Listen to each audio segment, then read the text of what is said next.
My name is Jeff Kemper. I am the sales manager for new business development for Fletcher Engineered Solutions Group. J.H Fletcher is one of the top global producers of custom underground mining equipment. We have been engineering and manufacturing solutions since about 1937.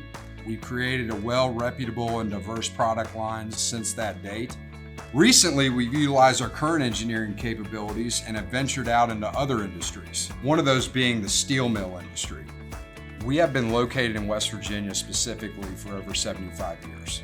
There's a lot of advantages to being located in West Virginia.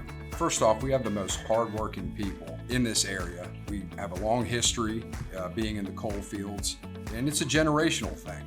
West Virginia is growing in several ways. We're having a lot of new industries come to this state. We have companies that come in that have never visited us, never even really been to this area, and they come from all over the world. They see our manufacturing capabilities, our production bay, and they are very impressed with what we have to offer in the marketplace. So Fletcher continues to say yes to West Virginia because this is our home.